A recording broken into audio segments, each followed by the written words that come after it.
Hey everyone, tonight we journey into the shadowed corners of ancient Rome, where marble met flesh and commerce wore the mask of pleasure. We're exploring the Lupaina, the Roman brothel place, as essential to daily life as the forum or the baths, yet hidden beneath layers of societal complexity and human need. Before we begin, take a moment to like this video if you find these historical journeys soothing, and let me know in the comments where you're listening from tonight. There's something comforting about sharing these quiet explorations across time zones.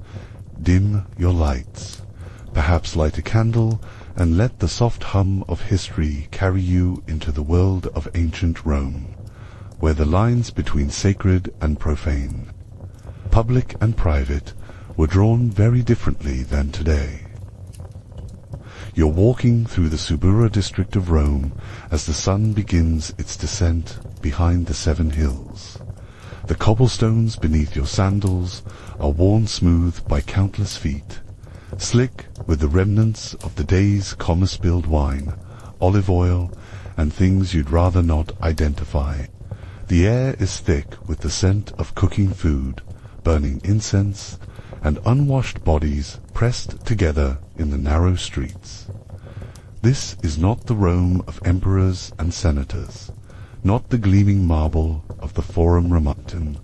This is the Rome of the common people, where insulae rise like stone cliffs on either side of winding alleys, where the wealthy venture only when darkness provides a cloak for their desires. The Subura pulses with life even as evening approaches. Tavern keepers call out their wares. Street vendors hawk everything from hot sausages to questionable remedies for love and longevity.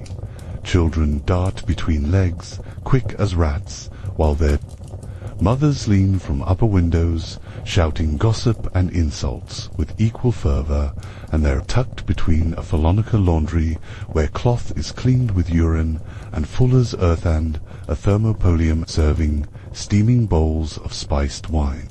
You notice a doorway. It's unremarkable at first glance, just another opening in the endless stretch of shops and dwellings. But look closer.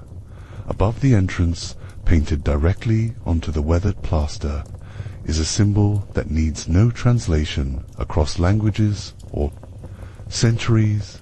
A phallus, rendered in bold red paint, points the way like an ancient GPS to pleasure. This is your destination, a Lupaina, one of Rome's countless brothels. The word itself comes from lupa, wolf, the name Romans gave to prostitutes. Whether this stemmed from their supposed predatory nature or their habit of howling to attract customers is lost to time. What matters is that you've found one of their dens, and like thousands before you, you're about to cross a threshold that separates the mundane world from something far more primal. The door is heavy wood, reinforced with iron bands.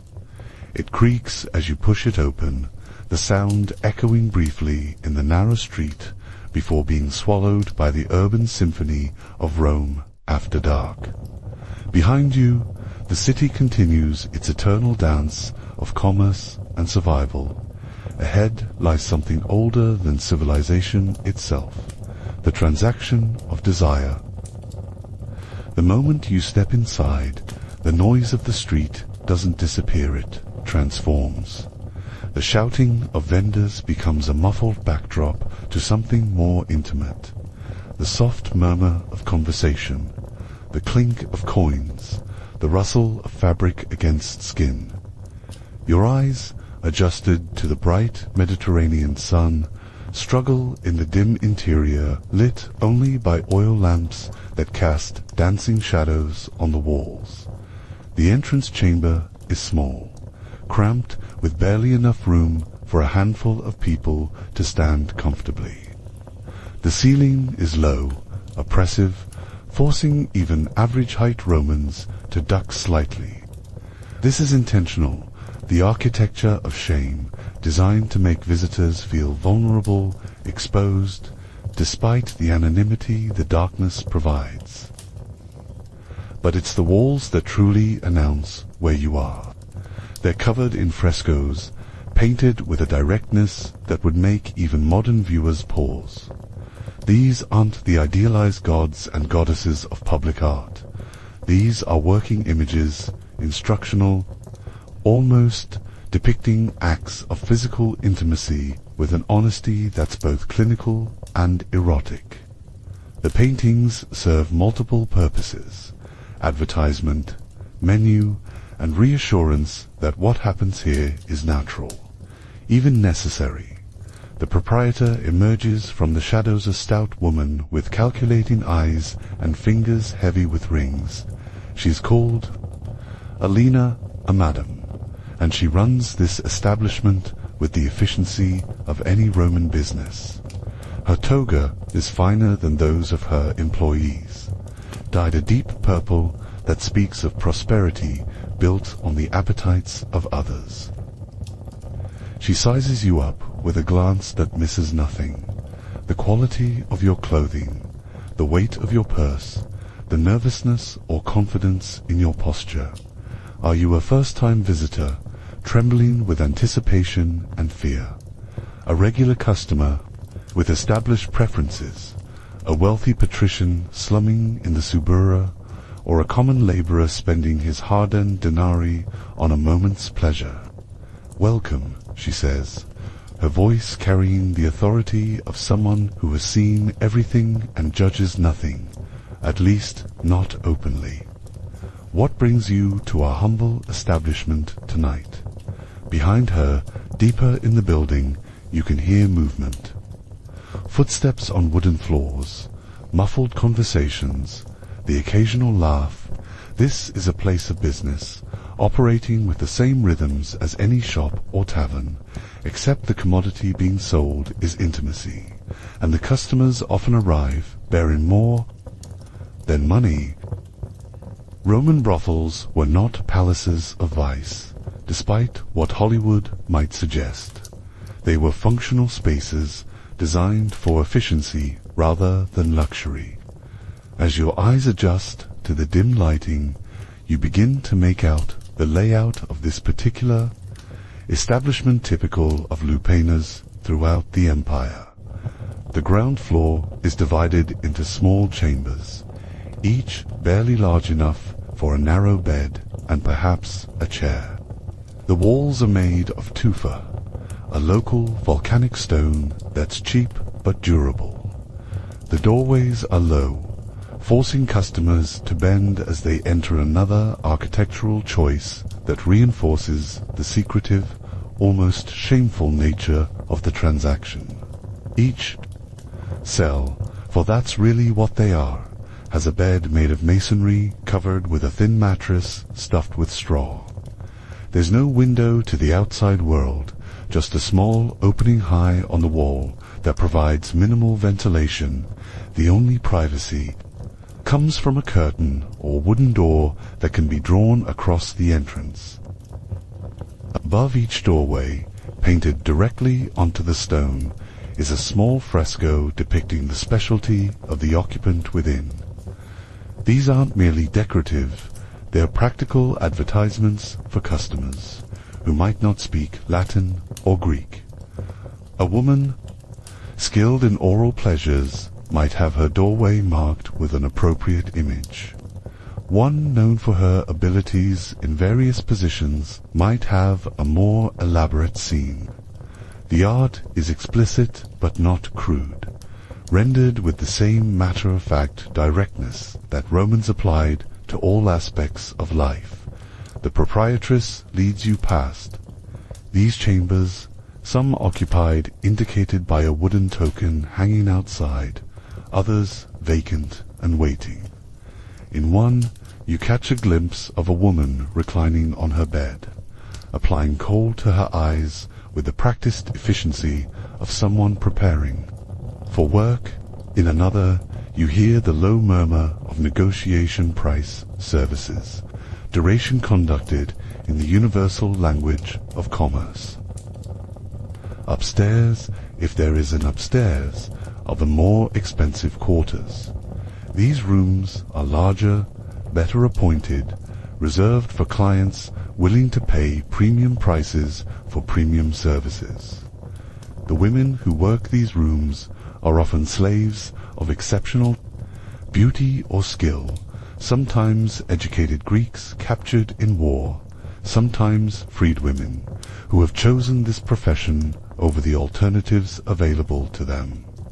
The entire building carries the scent of olive oil, incense burned to mask other odors, and something indefinably human, not unpleasant. Exactly, but unmistakably, the smell of bodies in close quarters, of desire and sweat and the endless cycle of human need. This is not a place of romance or fantasy. It's a place of transaction, as straightforward as buying bread or wine, except what's being purchased is something far more intimate and complex. In the flickering lamplight, you begin to notice the women who make their living here. They're not what you might expect, not the sultry temptresses of modern imagination, but working women whose circumstances have led them to this profession. Each has a story, though few will share it with customers. Most are slaves, owned by the establishment or rented from their masters for a percentage of their earnings. They come from all corners of the empire, fair-skinned Gauls with braided hair, dark-eyed women from Egypt with knowledge of ancient love arts, Germanic tribeswomen with warrior scars, Greek intellectuals who can discuss philosophy between clients. Some are freed women who have chosen this work as the best of limited options. In a society where respectable work for women is largely confined to textile production or small commerce, prostitution offers the possibility of earning enough money to eventually buy freedom or set up an independent household. A few are citizens Roman, women who have fallen on hard times, lost their family support, or simply found this work more profitable than the alternatives. These women face the greatest social stigma as they're betraying not just personal virtue, but civic duty. You notice Livia, not her real name, but the one she uses here sitting on her bed, braiding flowers into her hair. She's perhaps 20, with the olive complexion common to central Italy. Her tunic is clean but simple, dyed a bright yellow that marks her profession as clearly as any sign. Roman law requires prostitutes to wear distinctive clothing, ensuring that no respectable matron could be mistaken for a working girl. Livia catches your eye and smiles a professional expression that conveys availability without desperation. She's learned to read men quickly, to gauge what they want beyond the obvious. Some seek physical release, others want conversation. Many simply crave the illusion of being desired by someone young and beautiful. "Good evening," she says, her Latin tinged with an accent you can't quite place. Perhaps she's from one of the Greek cities, sold into slavery after a siege, trained in the arts of pleasure by previous owners. Are you looking for company tonight? Her price is 2 denarii, about a day's wages for a laborer. Expensive enough to ensure a certain class of clientele, but not so high as to limit her market. For this, she offers an hour of her time, and whatever services are negotiated. Extra fees apply for anything particularly exotic or time-consuming. But she's more than just a provider of physical services. She's a confessor, a temporary companion, a professional at managing the vulnerabilities that men reveal when their guard is down. She knows when to laugh at weak jokes, when to listen. Two stories of business troubles or family problems, when two simply lie quietly beside a customer who needs nothing more than the warmth of another human being. The women here have their own hierarchy, their own relationships and rivalries. They share tips about difficult customers, pool money to buy better cosmetics or clothing, sometimes band together to protect each other from violent clients. They're not just victims or entrepreneurs, they're complex individuals, navigating a complex world with whatever tools they possess. As you settle into conversation with Livia, negotiating not just services, but the subtle social dance that precedes any transaction of intimacy, you begin to understand the complex economics that govern this place. This isn't simply about sex, about money, class, power, and survival in the most practical terms. Prices vary wildly, depending on numerous factors. A quick encounter with a novice might cost as little as about the price of a cup of wine. A night with an experienced courtesan could cost 20 or 30 denarii, more than most Romans earn in a week. The time of day matters too. Afternoons are cheaper than evenings, weekdays less expensive than festival days. The location within the building affects pricing. Ground floor cells with their cramped quarters and minimal privacy command lower fees than upstairs rooms with better furnishings and more space. Some establishments even offer outdoor gardens or courtyards where clients can enjoy their companions under the stars, though these premium locations cost accordingly.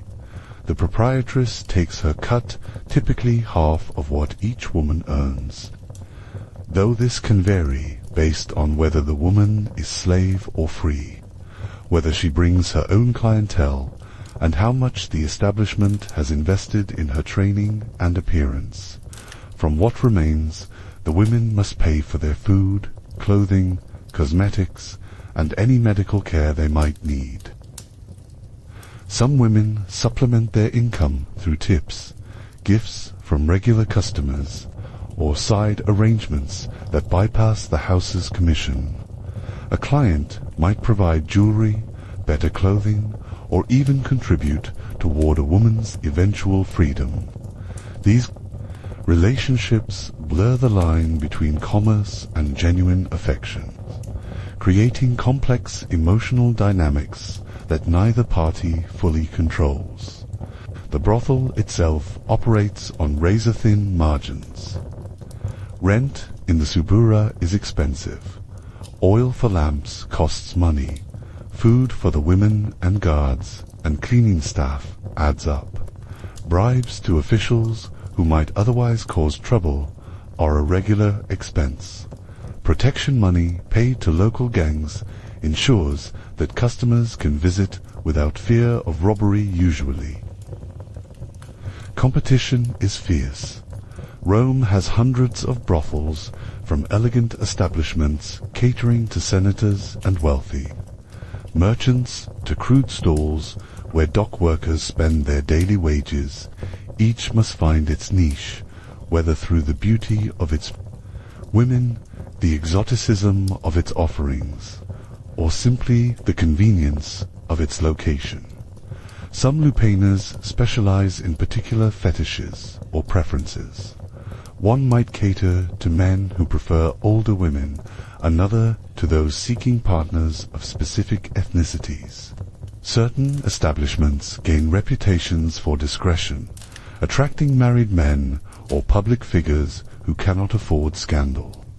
Others become known for their willingness to accommodate unusual requests or group activities. The women themselves become brands, developing regular clienteles who return specifically for their services. A prostitute known for her conversation skills might charge premium rates to educated customers seeking intellectual companionship along with physical pleasure, one with particular physical attributes or specialized skills commands higher fees from those seeking specific experiences.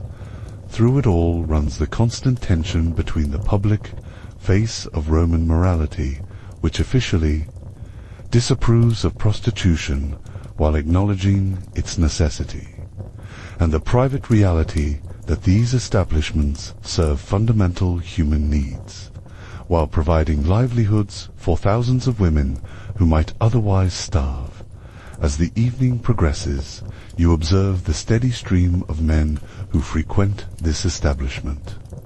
They represent a cross-section of Roman society, each bringing their own needs, desires, and complications to this place where social barriers temporarily dissolve.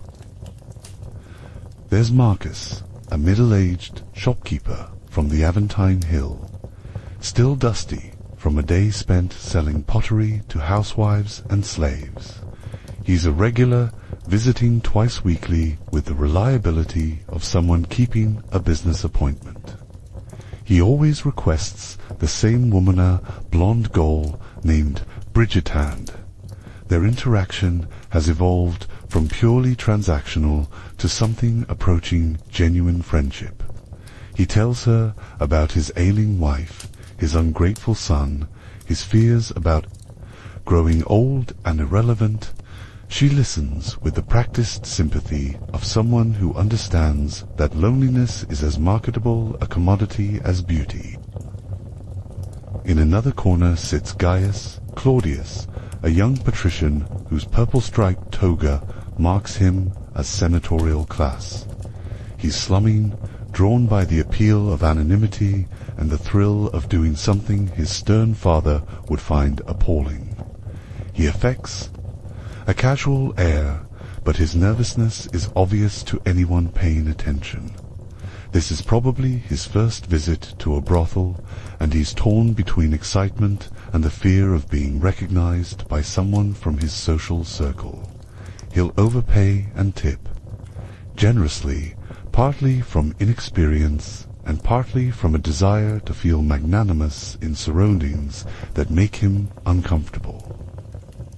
Near the entrance, a group of soldiers on leave from the German frontier share wine and debate the merits of various women like connoisseurs discussing vintage amphora. They're crude but not cruel, treating the establishment like any other tavern, where they might spend their wages. For them, this is simply recreation, a way to blow off steam after months of military discipline and celibacy. They'll probably pool their money and rent one of the larger upstairs rooms for a group celebration. An older man sits alone, well-dressed but with the weathered hands of someone who works for a living, perhaps a successful craftsman or miner. Official, he nurses his wine slowly, watching the activity around him but making no move to engage anyone. He might be building up courage for his first visit since his wife's death, or he might simply enjoy the atmosphere, the company of others, without the obligation of conversation or performance. You notice the establishment's security as well, not guards in the traditional sense, but men whose presence ensures order. There's Brutus, a gladiator whose fighting days ended with a knee injury, now employed to keep customers from becoming violent or destructive. His scarred face and massive frame are usually enough to prevent trouble before it starts. When persuasion fails, he has more direct methods of maintaining peace. The proprietress moves among her customers like a gracious hostess, ensuring drinks stay filled and needs are met. She has an uncanny ability to match clients with compatible women, reading personalities and preferences with the skill of someone who has made a career of understanding human nature. A shy young man gets paired with a gentle, maternal woman, who puts him at ease, A arrogant merchant finds himself with a spirited Egyptian who won't be intimidated by his bluster. Some customers are obviously married. Their togas bear the faint scent of expensive perfumes they don't wear, or they constantly check the position of the sun, mindful of return times that won't raise suspicions at home. Others are clearly single, taking their time, perhaps hoping to find something beyond mere physical satisfaction. The conversation flows in multiple languages: Latin, Greek, Germanic dialects, Celtic tongues, reflecting the cosmopolitan nature of Roman urban life. Deals are struck, preferences expressed, boundaries negotiated with the straightforward practicality that Romans bring to all commerce. This is business, after all, no matter how intimate the service being purchased.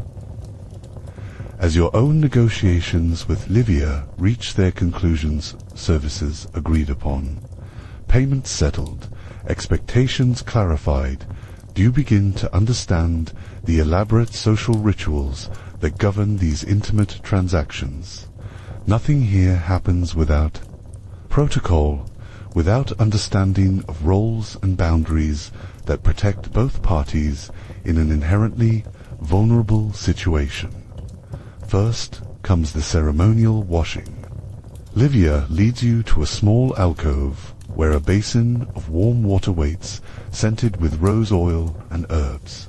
This isn't merely about cleanliness, though hygiene is certainly important in close quarters, but about transformation.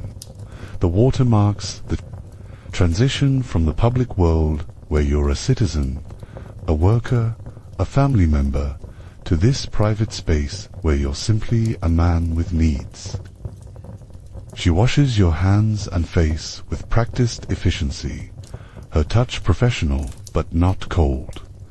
This intimate service, performed fully clothed and in lamplight, somehow feels more transgressive than what's to follow. In the outside world, only slaves or servants would perform such personal care. Here, a woman you've just met tends to you with gentle attention, and the role reversal is both exciting and unsettling. The payment is handled with Roman directness, your denarii silver coins bearing the emperor's profile clink into a small wooden box that sits beside the basin. No shame, no elaborate euphemisms, just the practical exchange of money for services. The sound is familiar, the same as purchasing wine or bread, yet charged with different meaning. Livia counts the coins quickly, professionally, then sets the box aside. Business concluded, she can now focus entirely on her customer. The transaction is complete. What follows is craft, skill, and whatever genuine human connection can be forged. In these circumstances, she offers you wine watered, as is proper, and flavored with honey and spices. It's better quality than you expected. Another sign that this establishment caters to customers with some discretionary income. You sit together on the narrow bed, and for a moment the scene could be mistaken for any social occasion to people, sharing drink and conversation in pleasant surroundings. But the walls around you tell a different story. The frescoes, explicit and instructional, remind you of where you are and why you've come. These paintings serve multiple purposes. They educate inexperienced clients, advertise available services, and perhaps most importantly, normalize activities that the outside world treats with varying degrees of disapproval. The conversation is an art form in itself. Livia asks about your work, your travels, your preferences, but always in ways that flatter your ego while gathering useful information. Are you the type who wants to talk first, to establish some sense of personal connection? Do you prefer to get straight to business, Are you looking for dominance or submission, adventure or comfort? She shares carefully edited details about herself, enough to seem real and personal, not so much that clients feel burdened with her actual problems. She's from Neapolis originally, came to Rome 3 years ago, enjoys the theatre when she has time and money to attend. Whether any of this is true is less important than its function, creating the illusion of intimacy that makes the physical transaction more satisfying for both parties. The atmosphere in the small room becomes charged with anticipation, but there's no rush. Time, after all, has been purchased along with everything else. The oil lamps cast shifting shadows that make the space feel larger, more mysterious than its cramped reality. Outside, the sounds of the city continued, distant voices, cartwheels, on stone, the occasional street musician, but they seem to come from another world. What strikes you most as the evening unfolds is how Romans view this transaction, not with the guilt or shame that later cultures would attach to it, but as something natural, even necessary for social order. Rome is a city of men far from home, of soldiers between campaigns, of merchants traveling trade routes, of citizens whose marriages are arranged for political and economic rather than romantic reasons. The brothel serves a function as vital as the marketplace or the baths. This practical acceptance doesn't mean the activity lacks spiritual dimension. Romans see sexuality as connected to the divine, governed by gods and goddesses who take active interest in human pleasure. Venus, goddess of love and beauty, is invoked by prostitutes seeking protection and prosperity. Priapus, with his enormous phallus, guards against evil and ensures fertility. Even in this cramped cell, small offerings to these deities might be tucked into wall niches of flour, a small coin, a prayer scratched into the plaster. The women often carry amulets for protection, a small phallus to ward off the evil eye, an image of Venus for good fortune, charms against pregnancy or disease. These aren't superstitions, but practical insurance policies in a profession where physical and economic security are never guaranteed. Some brothels even have small shrines where both workers and customers can make offerings. A successful night might merit a small gift to Venus, a narrow escape from violence or disease calls for thanks to protective spirits. The boundary between sacred and profane blurs in ways that would scandalize later. More puritanical cultures, the Romans also understand the psychological benefits of these establishments. Men need outlets for aggressive impulses, for fantasies that don't fit into their public lives, for the simple comfort of physical affection. Better to channel these needs into regulated, commercial venues than have them explode in socially destructive ways. This isn't to suggest that Roman society fully approves of prostitution. Moral conservatives condemn it as a sign of decadence, a corruption of proper family values. Women involved in the trade face social stigma and legal restrictions, but even the critics acknowledge its necessity, preferring regulation to prohibition. The result is a complex moral landscape, where prostitution exists in a kind of legal and social limbo, tolerated, regulated, taxed, but never fully accepted or condemned. Like many aspects of Roman life, it represents a pragmatic accommodation between ideal and reality, between what people claim to believe and how they actually behave in this small room. With Livia's practiced hands working away the tensions of daily life, you experience this ancient solution to eternal human needs. The transaction is complete, the service professional, the satisfaction real, if temporary. Outside, Rome continues its eternal dance of ambition and survival. Inside, for these purchased moments, simpler, older rhythms take precedence. As your time with Livia progresses, you become aware of the specialized vocabulary that governs this world, words and phrases that allow discussion of intimate matters with Roman directness while maintaining some veneer of propriety.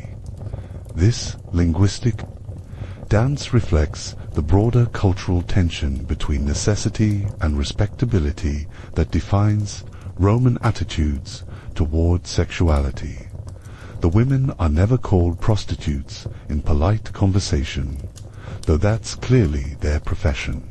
Instead, they're described with euphemisms that acknowledge their function while softening its edges. Women of the night, daughters of Venus, or simply workers. The more expensive courtesans might be called companions or entertainers, terms that emphasize their conversational and social skills rather than purely physical services. The clients have their own argot borrowed from military and commercial contexts. They visit the camp or inspect the merchandise or conduct business in the subura. These phrases allow men to discuss their activities without explicitly acknowledging what they're doing, maintaining the fiction that this is somehow different from common prostitution. Services are described with similar indirection. A customer might request Greek lessons for oral pleasure, wrestling instruction for more athletic encounters, or philosophical discussion for those who want extended conversation along with physical intimacy. These code words serve practical purposes. They allow negotiation without explicit vulgarity. They help preserve some dignity for all parties, and they provide legal protection in a society where certain acts might technically violate public morality statutes. Livia uses this specialized vocabulary fluently, discussing options and preferences with the matter-of-fact professionalism of any skilled craftsperson describing their trade. She's learned to gauge each customer's comfort level with explicit language, adjusting her speech accordingly. Some men want crude, direct talk. It enhances their excitement or makes them feel worldly and experienced.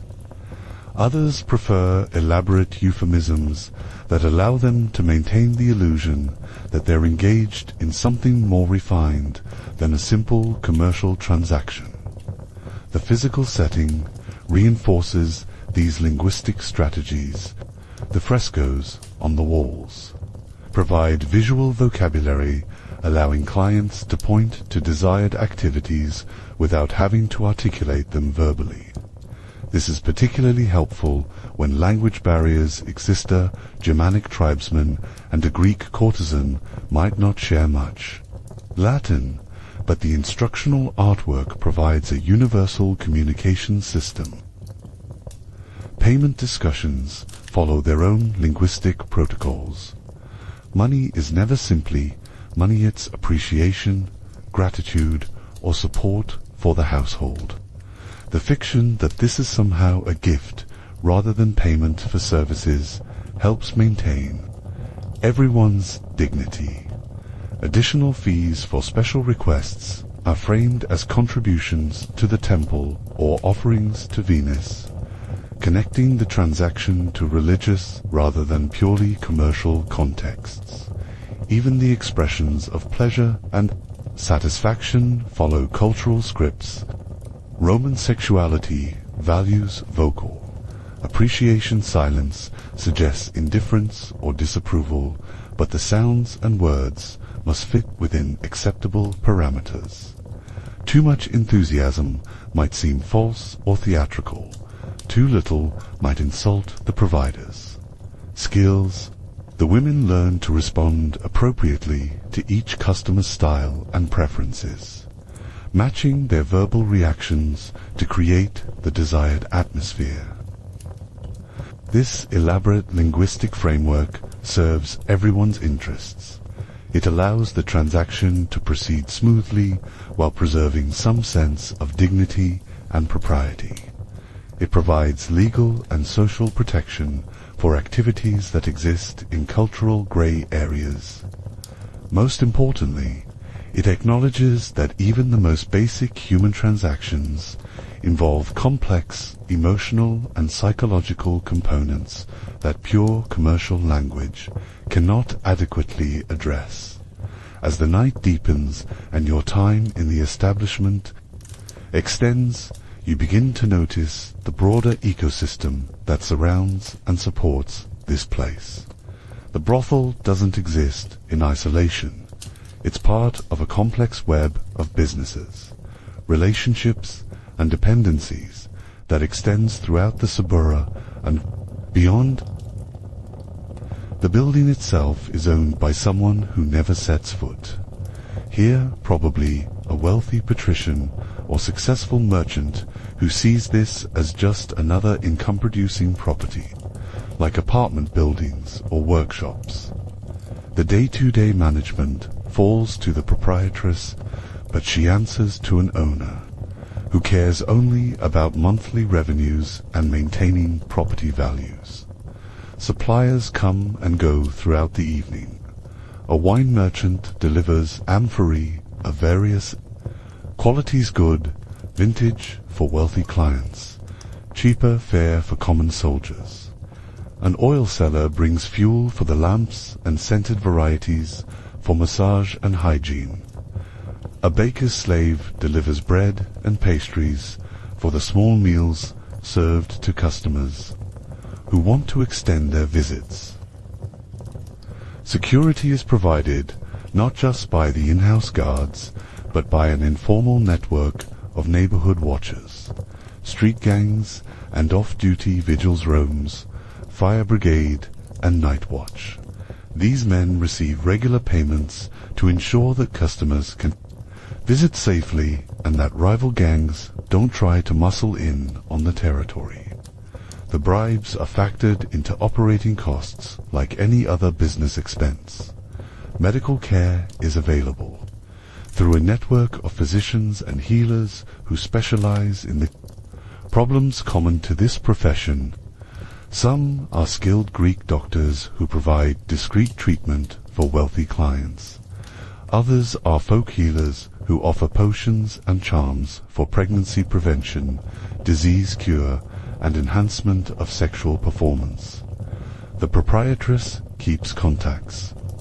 For both, knowing that health problems can quickly destroy a business that depends on physical presentation and performance. The women maintain complex relationships with the outside world. Some support families in distant provinces, sending money earned here to parents or children they may never see again.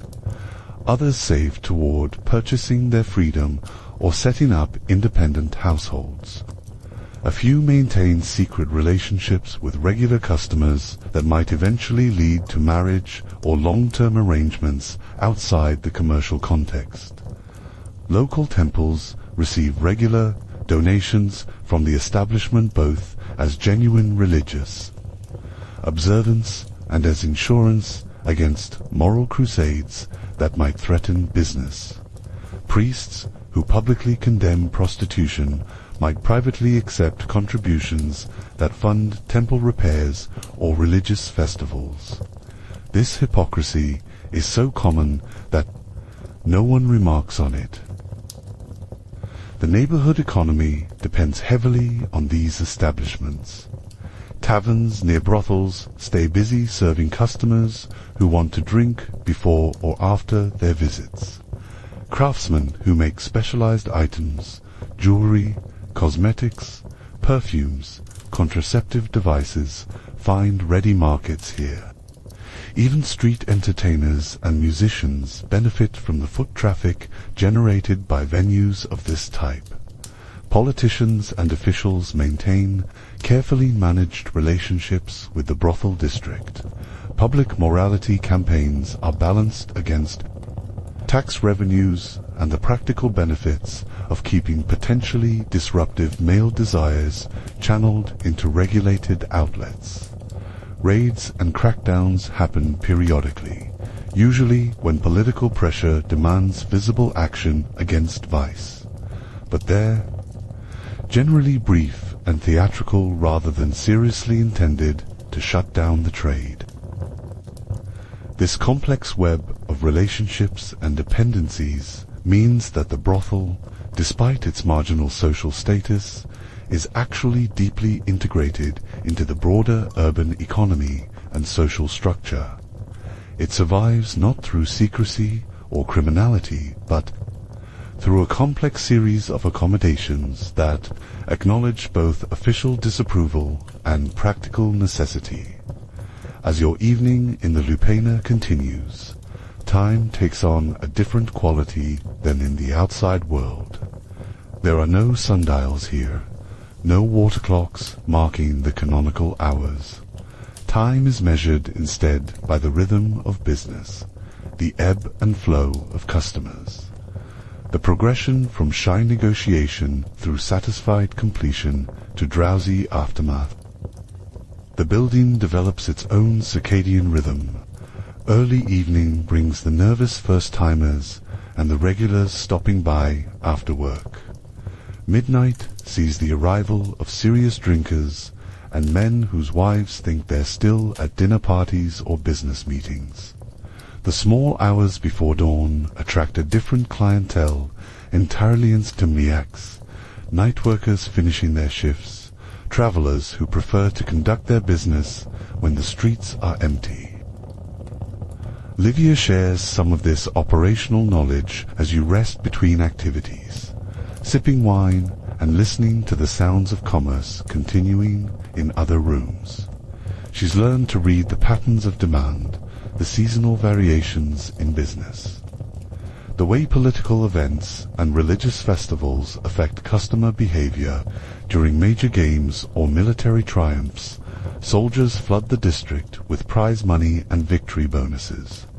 Religious holidays bring both increased business from men celebrating and decreased trade from those observing ritual purity requirements. The women work in shifts, though not the formal schedules of other trades. Some prefer the early evening hours when customers are sober and relatively gentle.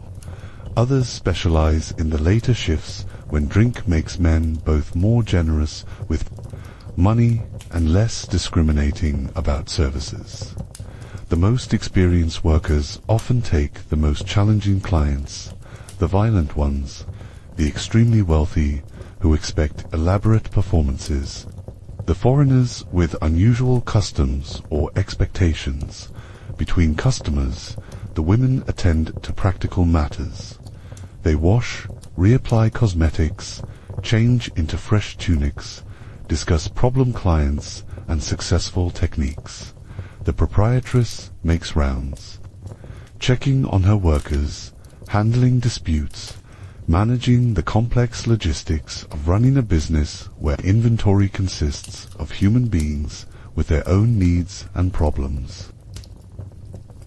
Food is served at irregular intervals, small meals that won't interfere with work but provide necessary nutrition for physically demanding labor. The establishment maintains its own small kitchen, preparing simple dishes that can be eaten quickly and won't leave strong odors on breath or clothing. Bread, cheese, olives, diluted when the basic Roman diet adapted to the special requirements of this profession. Conversation flows between rooms as women share gossip, compare earnings, warn each other about difficult customers. These exchanges create the social bonds that make the work bearable. transforming what could be isolated individual transactions into something resembling community. The women look out for each other, covering for someone who's ill, sharing techniques for dealing with violence or unusual requests, pooling resources for common needs. You notice how different customers require different approaches, different performances of femininity and availability. The shy young men need gentle encouragement and patient instruction. The aggressive types respond to theatrical submission or spirited resistance, depending on their particular psychology. The regulars have established preferences and routines that the women accommodate automatically as dawn approaches. The pace slows. Street noise changes from the revelry of evening to the industrious sounds of early morning bakers beginning. Their work, merchants preparing for market, slaves drawing water from public fountains. The brothel prepares for the daily transition from night to day, from one world to another. One thing that becomes clear as you spend time in this environment is how these establishments monetize not just physical pleasure, but emotional needs that Roman society often leaves unfulfilled.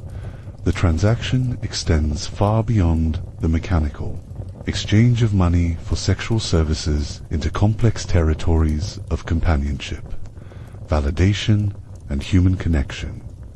Many customers seem to crave simple affection as much as sexual release.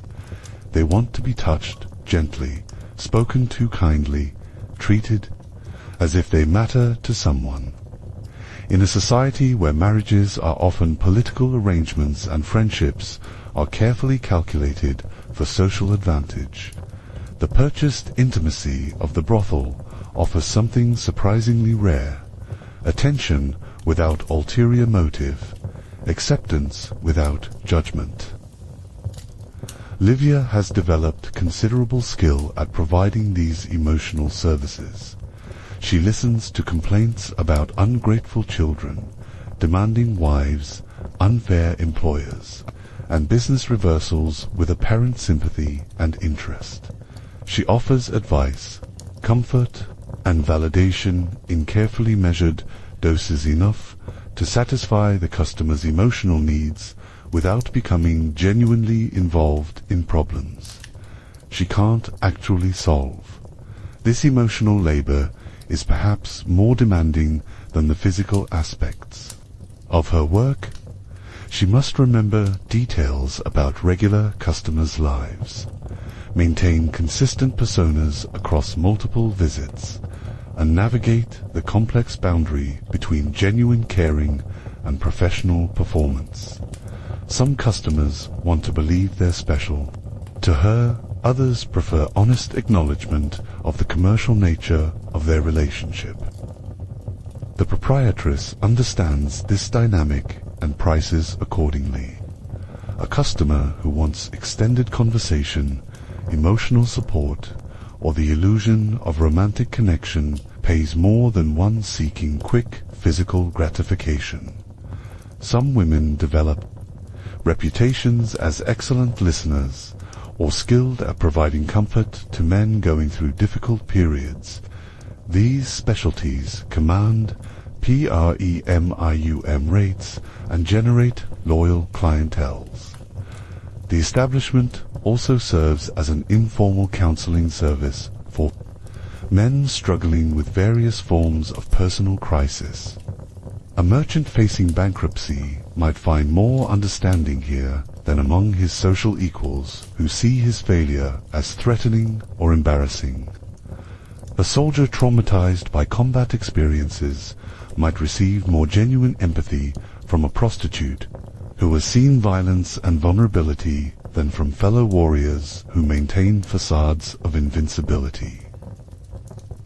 The women learn to compartmentalize these emotional burdens, developing professional distance that protects their own psychological well-being while still providing the service customers seek. They share techniques for managing difficult emotions, for maintaining empathy without becoming overwhelmed by others' problems, for providing comfort without promising solutions they cannot deliver. Some relationships evolve beyond simple, commercial transactions into something resembling genuine, friendship or even love. Regular customers might provide gifts beyond payment, offer assistance with personal problems, or express interest in the woman's welfare that extends beyond her professional services. These relationships blur the boundaries between commerce and genuine human connection in ways that complicate both parties' lives. The proprietress monitors these developing relationships carefully. Emotional attachment can be good for business if it creates loyal customers willing to pay premium prices, but it can also be problematic if it interferes with work performance or creates jealousy and conflict among other clients. Managing the emotional dynamics of the establishment requires as much skill as handling the financial and logistical aspects.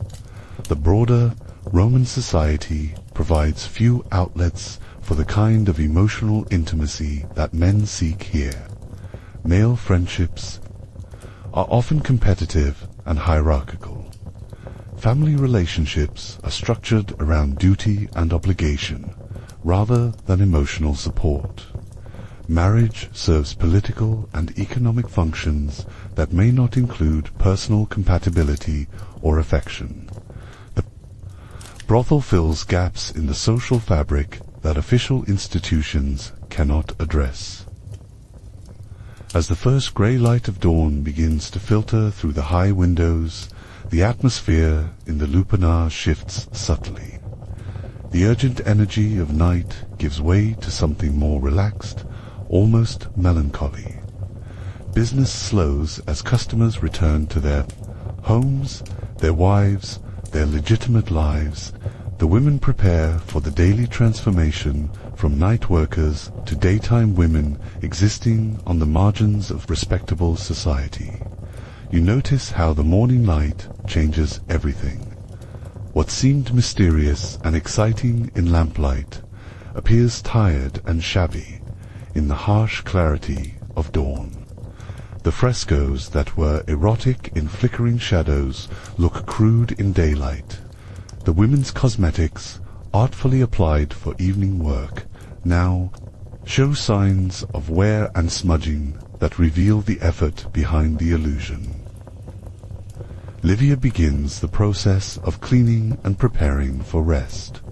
She washes carefully, removing the scents and traces of the night's work.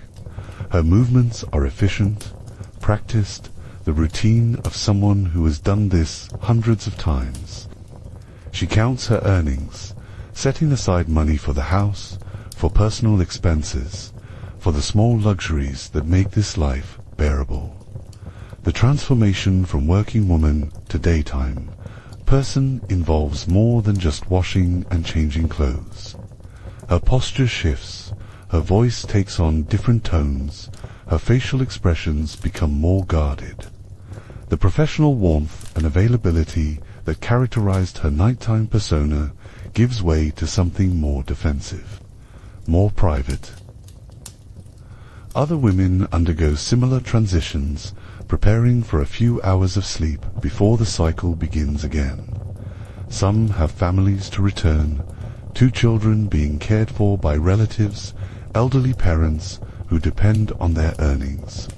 Others retreat to small rooms in the building's upper floors, private spaces that belong to them alone, away from the demands of customers and the scrutiny of the proprietress.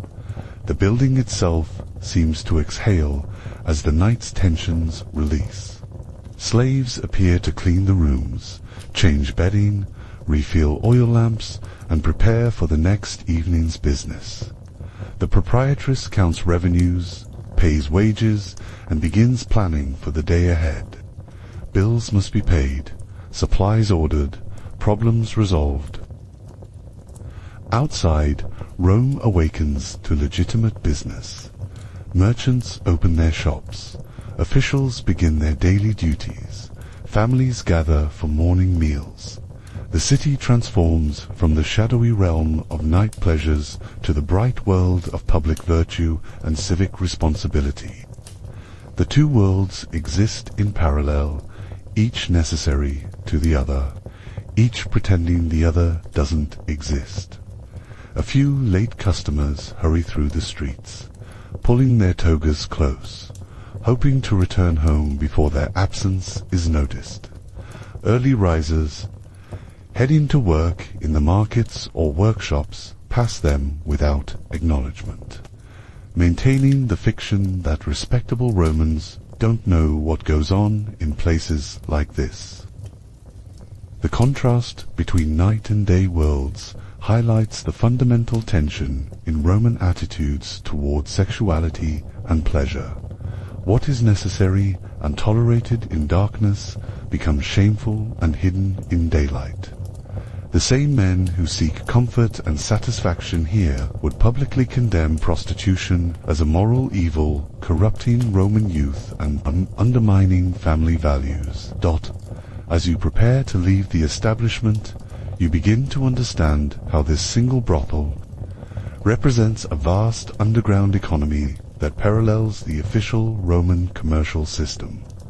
The money spent by customers circulates through the broader economy, supporting suppliers, landlords, guards, and countless others. Tax collection on prostitution is irregular but not negligible. Officials may demand tribute for overlooking violations or assess special levies during festivals when business increases. The slave trade depends heavily on demand from brothels, as women captured in wars often end up in this profession because it generates higher profits than other forms of labor. Women who earn well spend money on jewelry, cosmetics, and fine clothing that distinguish them from common slaves. Real estate values in districts with active brothel trades reflect the economic activity these establishments generate. Medical trades develop specialized branches serving the industry doctors treating diseases, healers providing contraceptive potions, suppliers offering enhancement drugs, protection services, both legitimate and criminal, profit from the industry's need for security.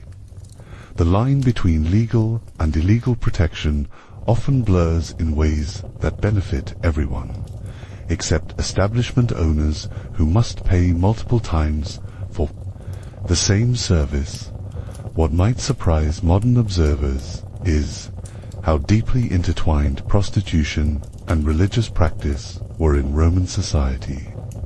Far from being seen as inherently sinful or irreligious, sexual commerce operated within a complex spiritual framework that connected physical pleasure to divine blessing and cosmic harmony. Venus, the goddess of love and beauty, served as patron deity for many women in the trade. Her temples throughout the empire often maintained close relationships with nearby brothels, receiving donations and offerings from both workers and customers. Some temples even employed sacred prostitutes whose services were considered forms of religious devotion rather than mere commerce. Priapus, the fertility god, famous for his enormous phallus, protected brothels and their inhabitants from evil influences. Small statues and images of Priapus appeared throughout these establishments, not as decoration but as active spiritual guardians. Customers might make small offerings to ensure successful encounters and protection from disease or violence. Livia keeps a small shrine in her room, a niche in the wall holding miniature statues of Venus and Bacchus, a few coins, some flowers, and a tiny oil lamp that burns continuously. She makes daily offerings, asking for protection, prosperity, and the strength to endure whatever the night might bring. These rituals aren't superstition but practical religion, invoking divine assistance for very real concerns. The Roman religious calendar influenced brothel business in predictable ways. Certain festivals, especially those honoring Venus or Bacchus, brought increased trade as celebration and sexual indulgence went hand in hand. Other religious observances, particularly those requiring ritual purity, temporarily reduced business as customers avoided activities that might compromise their spiritual status. Some religious traditions actually required or encouraged sexual activity outside marriage. The Bacchanalia, though eventually suppressed by conservative politicians, originally included ritual sexuality as part of religious observance. Mystery cults from the Eastern Mediterranean often incorporated sexual symbolism and practices into their sacred ceremonies. The concept of temple prostitution, where sexual services were provided as religious acts, existed throughout the Roman world, though more commonly in eastern provinces than in Rome itself. These arrangements blurred the distinction between religious devotion and commercial transaction in ways that influenced attitudes toward all forms of sexual commerce. Professional priestesses and religious practitioners often worked closely with brothels, providing spiritual services that complemented physical ones. They offered love potions, binding spells, curse tablets, and other magical services designed to enhance attraction, ensure customer loyalty, or protect against rivals and enemies. The Roman pantheon included numerous deities associated with sexuality, fertility, and pleasure who received worship from those involved in the trade. Fauna protected women's secrets and sexuality. The Lares and Penates guarded households, including unconventional ones like brothels. Even Mars, the war god, had connections to sexual virility and masculine prowess. Funeral practices for women who died in the trade reflected this religious integration. They received proper burial rites, often with grave goods that included symbols of their profession alongside religious items. Their spirits were believed to continue existing in the afterlife, potentially offering protection and guidance to living practitioners. Roman law regarding prostitution reflected the same practical ambivalence that characterized broader social attitudes. Prostitution was legal but regulated, tolerated but stigmatized, necessary but officially disapproved. This created a complex legal framework that attempted to control the trade while acknowledging its social utility. Women working as prostitutes lost certain legal rights and social privileges. They could not marry Roman citizens without special permission, could not inherit or bequeath property under the same rules as respectable women, and faced various restrictions on their public activities. These disabilities were intended to mark their status clearly and discourage respectable women from entering the trade. However, prostitutes also gained certain legal protections. They could not be prosecuted for adultery since they were considered outside the marriage system entirely. They had rights to their earnings and could accumulate property. They could testify in court, though their testimony carried less weight than that of respectable citizens. The legal system distinguished between different types of sexual commerce. High-class courtesans who served wealthy clients operated under different rules than common brothel workers. Temporary arrangements that resembled concubinage were treated differently from straightforward commercial transactions. These distinctions reflected Roman obsession with social hierarchy and status. Taxation of prostitution varied by locality and time period. Some authorities imposed direct taxes on establishments or individual workers. Others collected licensing fees or required special permits. Enforcement was often arbitrary, depending on the political climate and the financial needs of local officials. Zoning laws restricted where brothels could operate, generally confining them to specific districts like the Subura. These regulations aimed to protect respectable neighborhoods while acknowledging that the trade would continue somewhere. Violations could result in closure, fines, or other penalties, though enforcement was often lax. Contract law governed relationships between establishment owners, workers, and customers. Slaves could be bought, sold, and rented for sexual purposes under standard slavery provisions. Free women could enter contracts for sexual services, though these agreements faced various legal limitations and were often difficult to enforce. Criminal law provided some protection against violence and fraud within the trade. Customers who refused to pay or who assaulted workers could face prosecution. Though the legal system generally favored higher status defendants over low status, complainants, establishment owners, could be held liable for certain types of criminal activity on their premises. Property rights in the trade were complex and often contested.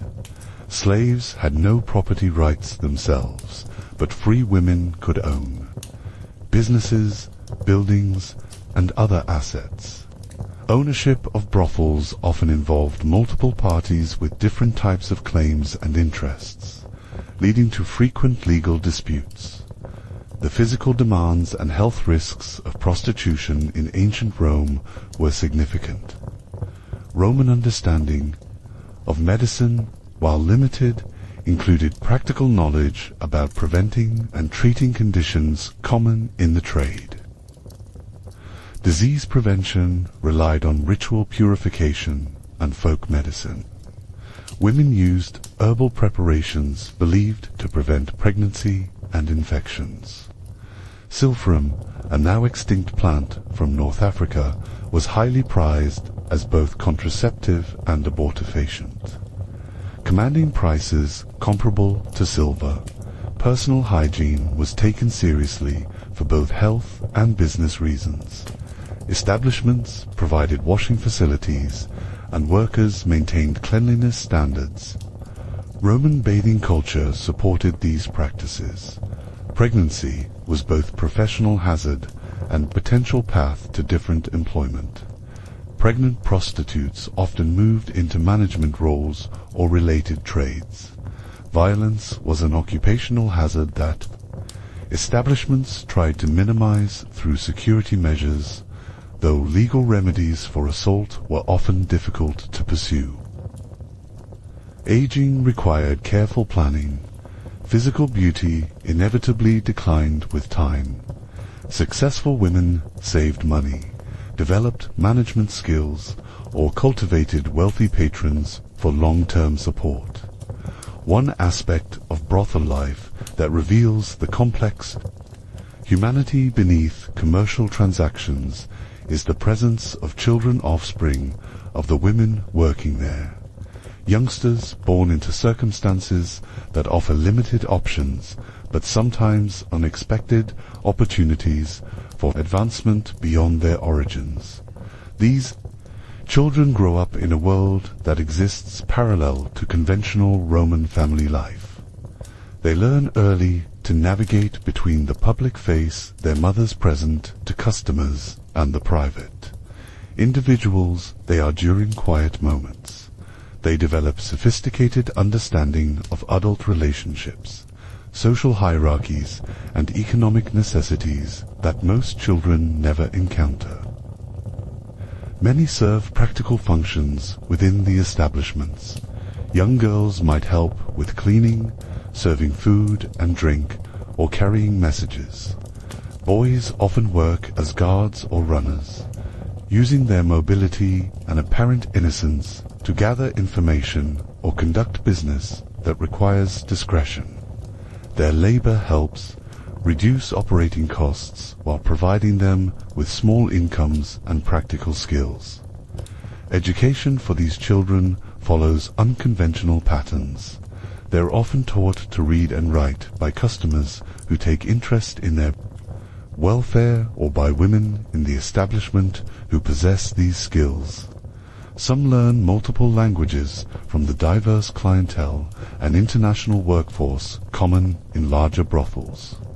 Others receive training in music, dance, or other entertainment. Skills that might offer alternative career paths. The legal status of brothel children is complex and often ambiguous. Those born to slave mothers are automatically slaves themselves, though they might be freed by their mother's owners or by customers who take paternal interest. Children of free women have citizen status, but face social stigma that limits their opportunities for marriage and legitimate employment. Some children born in brothels achieve remarkable success in later life. Boys with uncertain paternity sometimes receive education and support from wealthy men who might be their fathers. Girls with exceptional beauty or talent might be trained for high-class entertainment or even marriage above their birth station. These success stories, while rare, provide hope and motivation for others in similar circumstances. The emotional dynamics between mothers and children in this environment are particularly complex. Women must balance genuine maternal affection with practical considerations about their children's welfare and their own professional obligations. Some send children away to be raised by relatives or adoptive families. Others keep them close, accepting the complications this creates for their work lives. Customers react to the presence of children in various ways. Some are uncomfortable with reminders of the humanity and family relationships of women they prefer to see only as commercial providers. Others take genuine interest in the children's welfare, providing gifts, education, or even long-term support.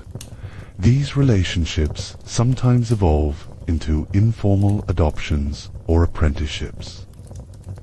The children themselves develop resilience and adaptability that serves them well in Roman society's competitive environment.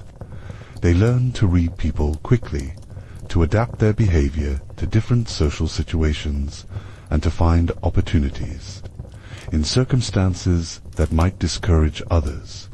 These skills, while born of necessity, often prove valuable in later life.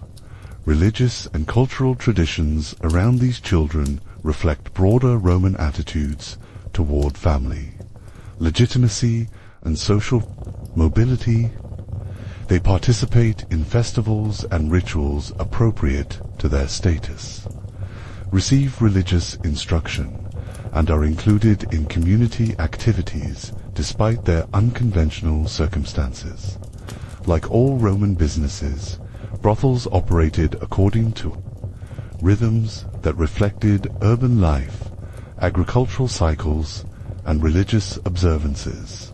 Understanding these variations reveals how integrated the sexual commerce industry was with the broader fabric of the empire.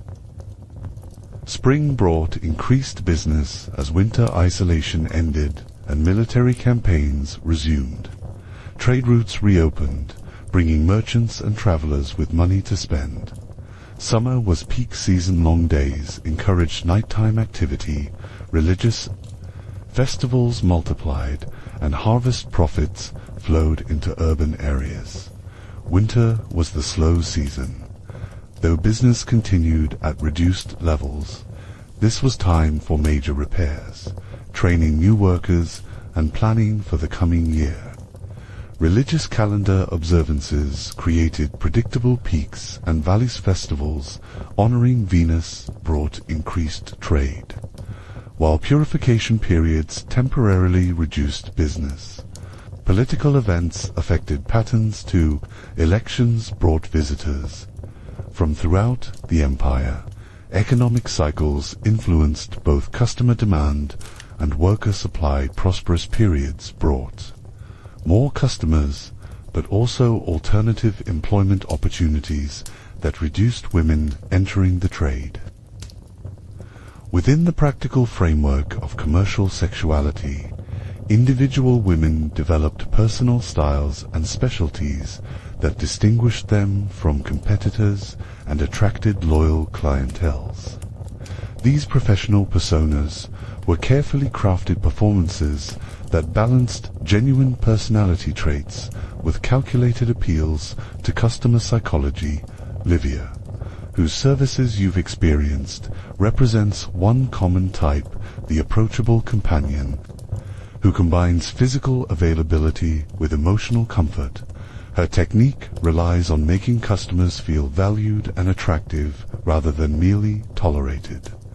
She remembers personal details, asks about families and work, and creates the illusion that she genuinely enjoys each encounter rather than simply enduring it for payment. Other women in the establishment pursued different strategies.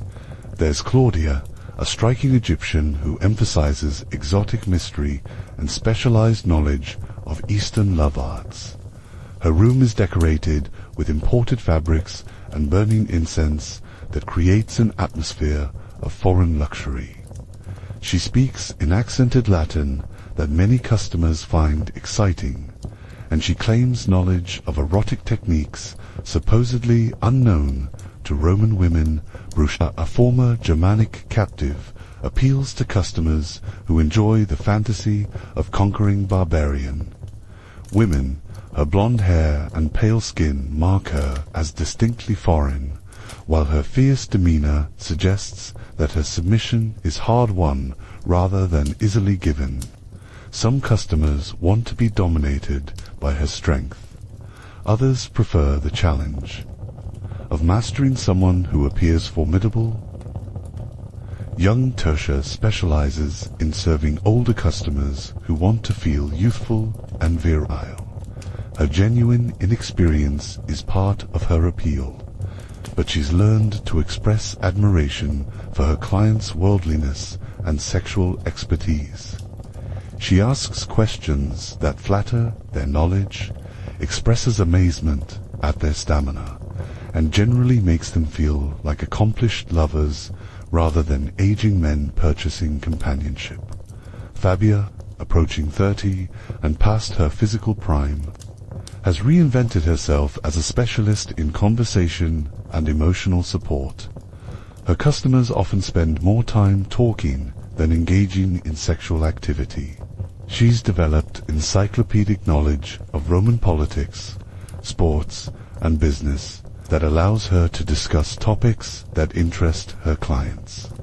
Her room functions almost like a private salon, where men can express opinions and concerns they can't share in their public lives. These different approaches require different skills and appeal to different market segments.